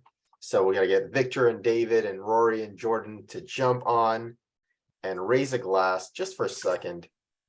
We do want to thank you for spending the evening with us, and we want to raise a glass and cheers to you, and cheers to 1 second. And cheers to Arran for this wonderful tasting. So, everyone here? Cheers to Arran. All right, let's see. Jordan, get over here, buddy. All right, he's probably having there we go. Victor's coming on. He's all orange. All right, cheers, everyone. Thank you so much. Sorry about that. Slanja. Everyone. Slanja. Ante. Oh, I messed it up. One more time. I got to take a screenshot. Sorry, you don't get to drink. One more time. Raise a glass, smile to the camera.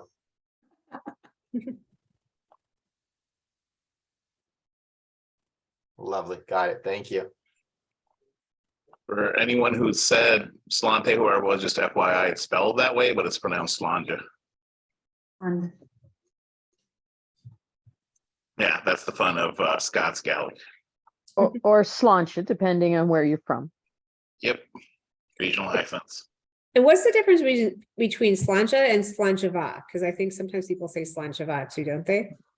Yeah. Sláinte is just cheers, and Sláinteva is like the full toast, which basically translates to your health. Oh, thank you. It's either Sláinte health or health to you. no, Sláinte means good health. Yeah. Right, good. The va is the good part of it. Thank you. Yeah, I saw both in Scotland. So, and now I can actually read the comments. So thank you. Oh, that does sound wonderful. A Mexican sweet empanada. Yeah. Oh, it's gonna be tough. I'm ready for no matter how I make these polls for Kate to give me crap. So I'm gonna throw out an extra one. I don't give you crap about your polls. You're like, you can't do them all at once. You got to separate them this way. Oh, that was You can't do easy. them. I It think was that's easy for somebody me. else.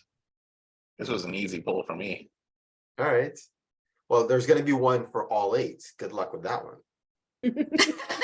Still easy. All right. Sunita, if you wanna share the last slide as everybody pours that Sure, beautiful sure. 21 year.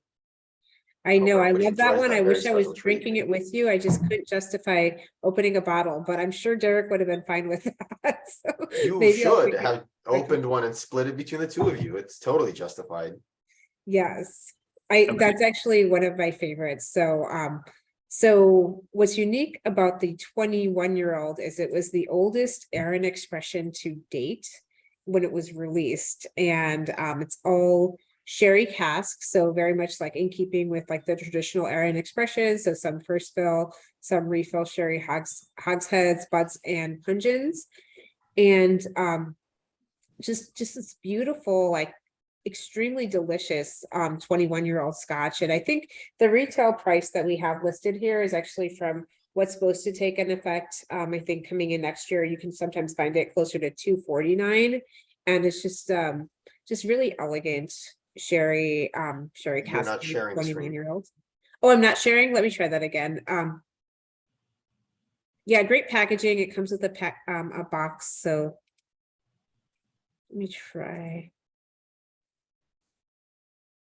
that again here. There we go. So beautiful packaging. I love that color blue. Can you see it now? Yep. Okay, wonderful. So it's one of my favorites. Actually, some of you will be disappointed to know that it is going out of range as Arran is transitioning to the 25-year-old, which will soon become the oldest expression to date in the US. We're barely getting any, I think maybe 30 or 40 cases of that. So if you could find some 21-year-olds, which you should be able to do, it might be a nice one to add to your collection. But just like I said, a wonderful expression of different sherry finishes. So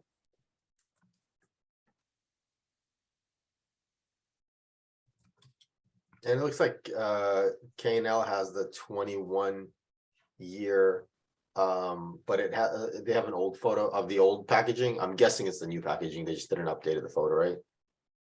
yes, we're not running out like anytime soon. I think we have sufficient inventory now, but Arran sort of informed us that we won't be able to get more of it. So what they have is sort of what we'll be able to get. So it might be a nice one to add to your collection. So we still have inventory. If you need to place a special order, your retailer will definitely be able to put that together. But I would say like 6 months from now, once we run through this inventory, it's probably won't be like But like it won't be available again, at least for the near future. So I'm guessing the one that K&L is the new packaging, not the old packaging, even though the photo is of the old packaging. I'm guessing that that's correct. So K&L usually does stay with their with the most current packaging, and they do run through it quickly enough. So it should be the new packaging, which is beautiful, and it does come in a very nice gift box as well. Yeah, I end up, it hurts me deep inside to toss out the beautiful boxes. But I can only keep so many boxes. I worked retail and we would refer to those as coffins, but sometimes for like the really collectible bottles, it's nice to have for gifting. But I think if people don't take it out of the box, it's just gonna sit there on the shelf, so it's nice to see the bottles. I mean, the answer is easy, but you just buy a bigger place. No, I'm saying the empty bottle, because you all are drinking it, so like, what do I do with the empty bottle and the empty box? Get a room and just put all the empty bottles in boxes to, You know, show. I don't charge nearly enough. I don't. So do you You're gonna have, have to subsidize your rent. I stuff my boxes and tubes with treats and socks for my dog and tape it all up and give it to her and let her tear it apart. And I take pictures. So she's a very big Scotch fan.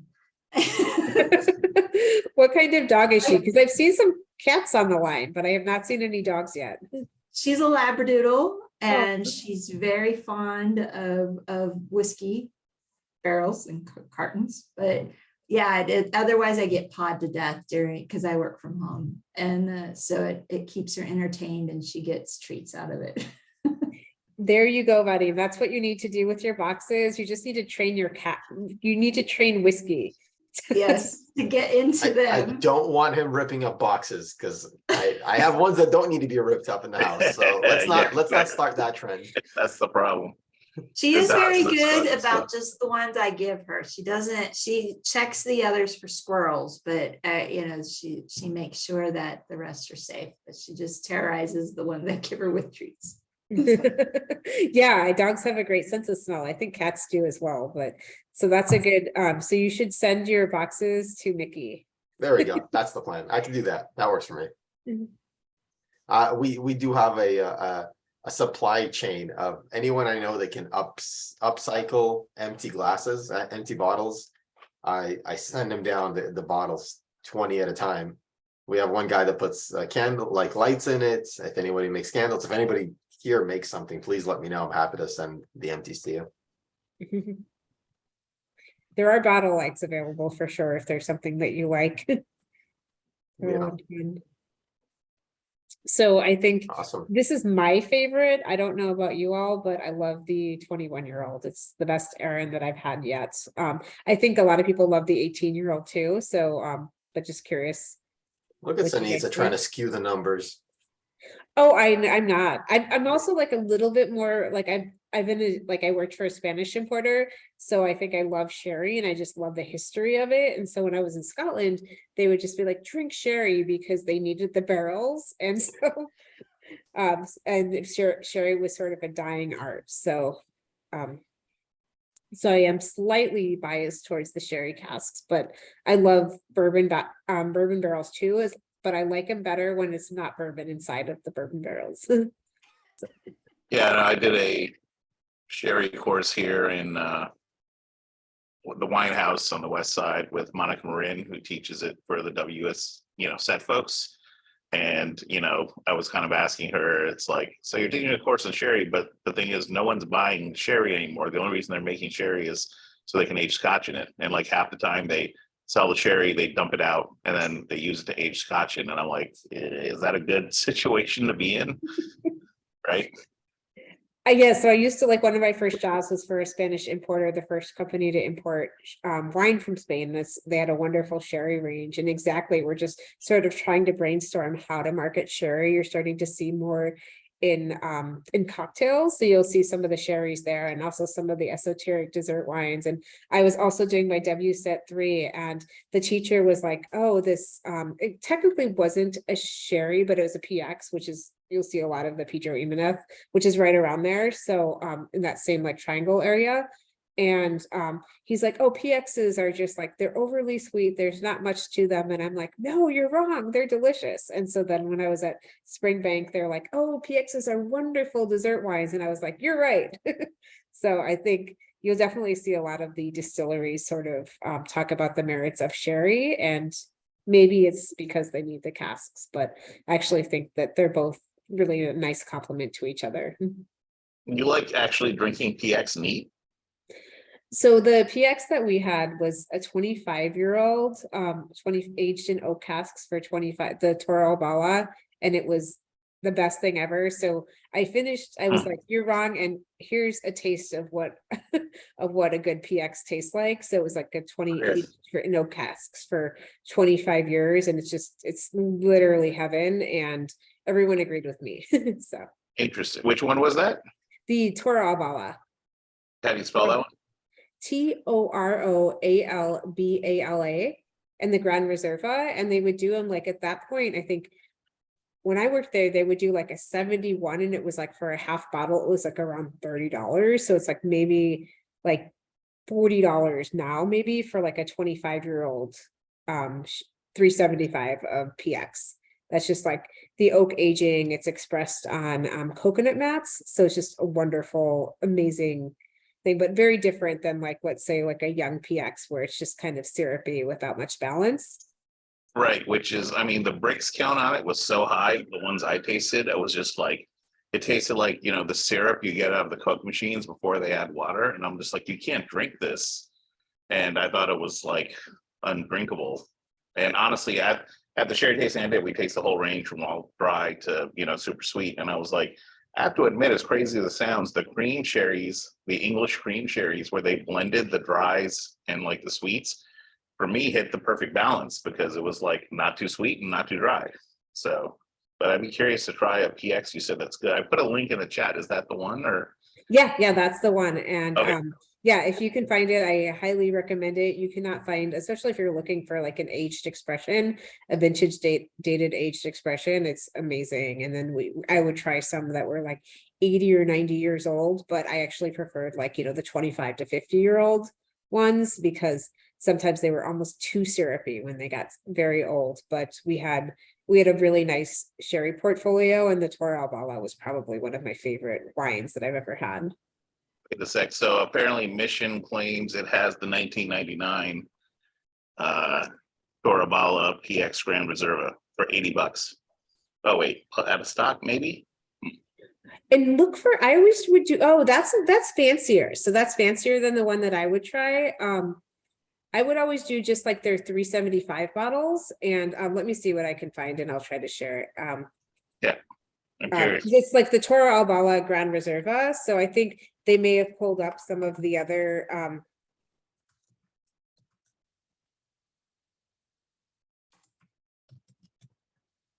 let me see, 1999. I'm seeing it at wine.com. Yeah, it did go up in price a bit.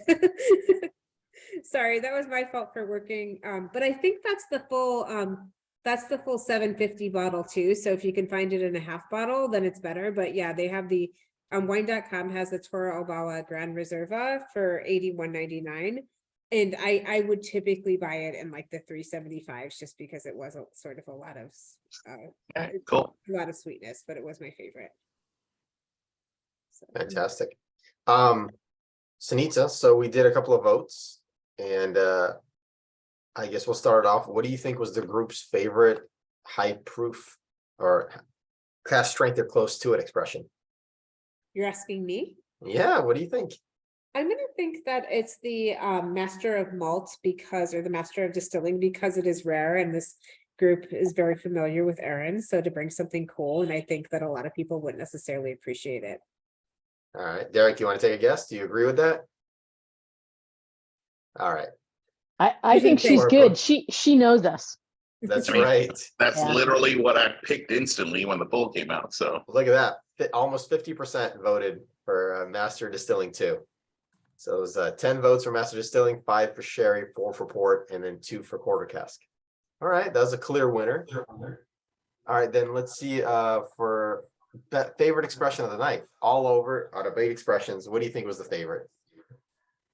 Me, I was very biased. So just because that's the one I get to drink the least. So I'm gonna say the Arran 21-year-old. And Derek, what do you think? Yeah, I'm gonna agree. I mean, for me, it's between that and the Master of Distilling. But or that's what I would think, just given the rarity of the two. So, but I'm gonna follow suit on this one. I think she's got a good read of the team. You know what? I think you both are on it tonight because boom, 9 votes for 21, 8 votes for Master Distilling. So 21 squeaked it out with a win, but they were both up there. It's a perfect finish to a fun night. So that was awesome. Really cool. Great. We are not done yet. We promised poetry, and I am ready for the poetry. I'm here for this. So can I get a show of hands of who brought a poem and is ready to read it, an original? Look at that. John C. I see he's got a hand up. Look at that. There's quite a few. All right. Jordan's back. All right. Okay. So how do y'all want to do it? You want to go alphabetical or ladies first? Yeah, I got the best one, so I'll go first. All right, Bino, sounds good. Ladies first it is. Go ahead, Bino. Yep. Real simple. I'm gonna set the bar really low for everybody. So Sunita and Derek, you get to vote between you two, you get to figure out who you think is the winner. So I thought you were the judge. I can't trust my No one trusts the dean. So you I'm guys biased. They know I'm too easily biased. You guys Not are- anymore. If he's throwing himself in the ring here, no, he's Oh no, I'm not participating. I can't take this away from you guys. I want you to win. All right. My poetry's too good. First poem. Roses are red, violets are blue. Arran whiskey is the best. So are you. Oh. So far, that's the best poem of the night. Exactly. Who's next? Well done, Bino. Oh wait, actually, who's got? Raise your hand. I'll call the next person. Yeah, let's popcorn to someone else. All right, Kate. Okay. Let's see. This is called On My Journey to La Cranza. I land at Glasgow Airport with whiskey on my mind. I am greeted by the pong of rotten eggs. The sky lightens and the city comes to life while the walk to the train invigorates me. I catch a train to the sea. Sulfur is soon supplanted by the smell of fresh moss as we pass 3 locks speckled with small sailboats pushed in our direction. Finally, I smell the salt of the sea. The train chugs to a stop. On the walk to the ferry, drizzle hits me crossways. The ship is warm and I am out of the wind. I pass the golden torch. My eyes bob shut. The ship's horn wakes me.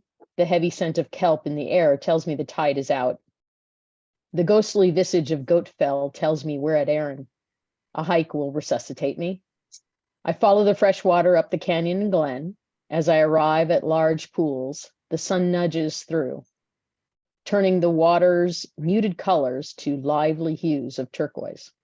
I cool my feet in the water as hikers splash about.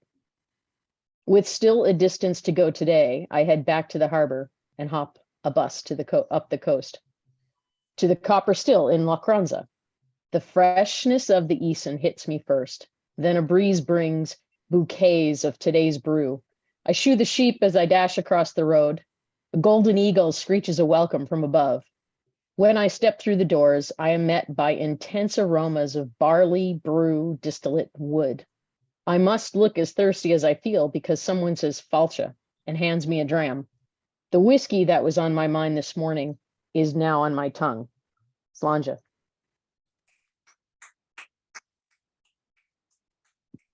Beautiful. Okay, who's next? Hey, wait, how come I didn't That's get beautiful. applause? Thank you Let's for. work You got on some of applause. I that. applaud you. That's it. Nice job, Kate. Yeah, Kate. It was, I was trying to do Robbie Burns style here, so it's very long and, whatever. Superb. All right, who's next? Raise your hands. Oh, I can't see everybody. I gotta go to the gallery view. All right, Jane, you're it. You're in the middle of the screen. Ooh, the reigning champion. Let's go. Let's see if she can bring it home 2 days, 2 times in a row. Really? I didn't know she'd won before. All right. Yeah, I won last year. When I drink whiskey, water or soda won't do. Whiskey neat is best. Nice. Short and sweet. Haiku. I like it. Very cool. Okay, All right, who's next? Jason. Oh, of course he picked me. All right, let's give this a whirl. From the waters of Loch Navi, flowing through Banbriac, comes the spirit of Arran, clear and cold. From grist to mash, wort to wash, to the wines and the faints, flowing down free to the casks that await. From Robbie to Willie, songs have been sung, while our glasses do toast like a bell that's been rung. Good old Scotch drink was Robbie Burns' muse. Let us all raise our glass and pay them their dues.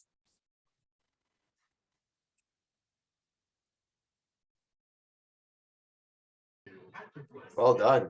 You want to popcorn it over to Jordan? Oh, now who's Jordan's good. Let's go.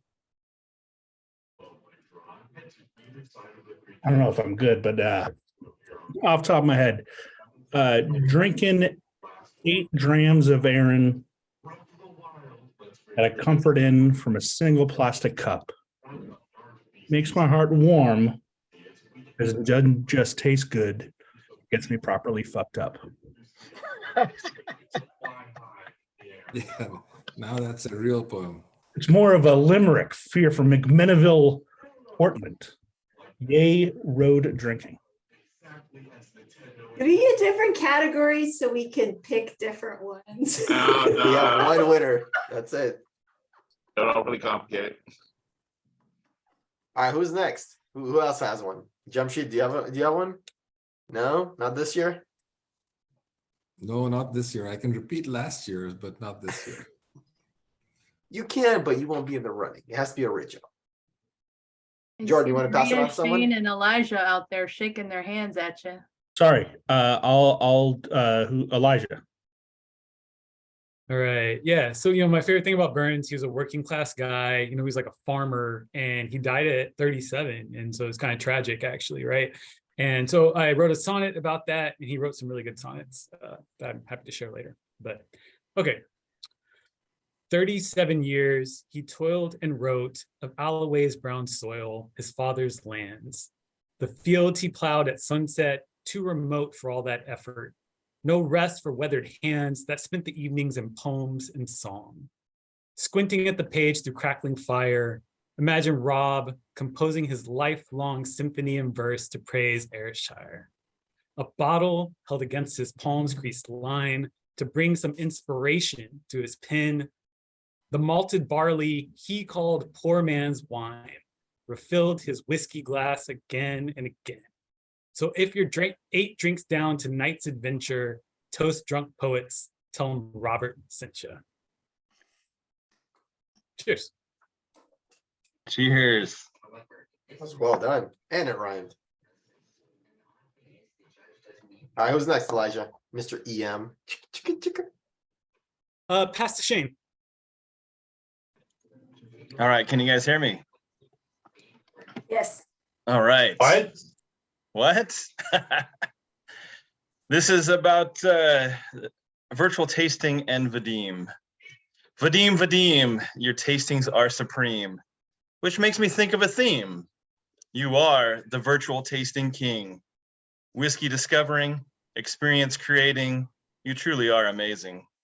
As we celebrate Bobby Burns in the Isle of Arran, thank you for the friends, thank you for the fun. Cheers to you, to VTS and everyone. Cheers. All right, we have a winner. Thank you all. You can go home. Shane takes the prize.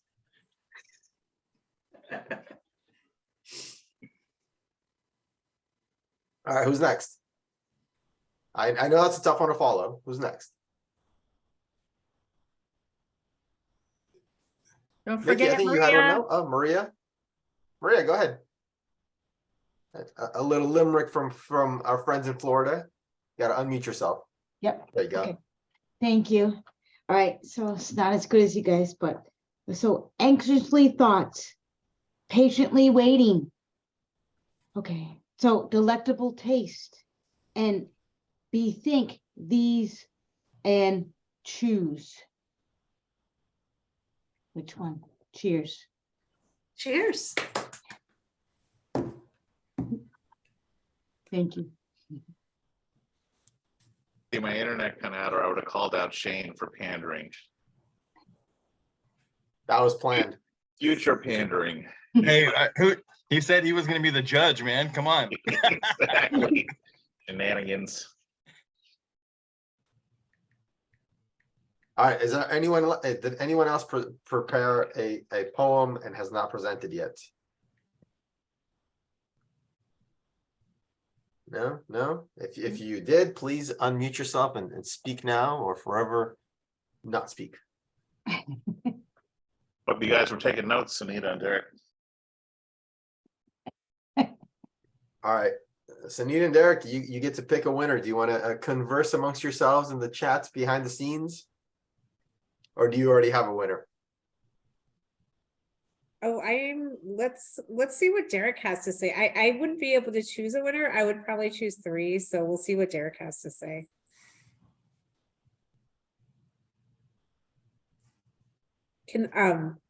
He can message me on Teams. There you go. I was muting myself. You could send him to a breakout room, but and they can Right. ready. I mean, if you want to do it, we're in no rush, right? No, we're not. Sunita's in charge of the prizes, so if she wants to pick 3 winners. Hey, do it. Send them to a breakout room. I'm discussing. So I will admit I'm not fully unbiased. I mean, if you're going to write a poem about Arran, you're going to be a winner. So I know we should praise Vadim, and if Vadim were the judge, and then he sort of pivoted things by saying, I'm no longer the judge. So I loved everyone's poems. So I'm going to give a 3-way prize. I'm terrible at choosing winners. So to Kate, Jason, and Elijah. So send Vadim your addresses. Thank you all for writing about Arran. It was just really moved my heart because it is such a special brand that really tells a story, I think, of the island and the culture of Scotland. So thank you. But I loved all of your poems. I didn't want to be the person to choose. I'm a little bit mad. I didn't know that I would have to do that. It's all right. Oh, I didn't want to be the person to choose. I need them just to like me. I got a tasting elite next week too with the same group. Yeah, and I'm gonna admit, so it really wasn't like, I was completely biased because those who wrote about Arran did win. So thank you all. I loved all of your poems and I really enjoyed tasting with you. And I think I definitely learned a lot. So thank you so much. Thank you. Thank you. Thank you. Well, thank you to everyone who participated and wrote a poem. And Dino, we loved your entry. That was great. I thought that was a well-written poem, probably better than I could do. I still think Shane's was the most honest and on point poem here. It just made sense to me. Yep. But yeah, all that said, I hope you all enjoy the tasting. Thank you all so much. Thank you, Sunita. Thank you, Derek, for your long-standing partnership on all these. We look forward to having another one with you in the future, featuring something else. And any brands you guys have, we're always happy to feature. Thank you so for much. joining us tonight. Yeah, it was so so nice much. meeting you all. I actually feel like I know you, like we're in the room together tasting. So thank you. Yeah, thanks Hey. everyone. It was a great night. You're just gonna stop. Anita, the Derek, recording, but can you were I still can hanging I out. can I ask can I have make a request for the next time that we taste Yes. that you bring lag to us? We're trying.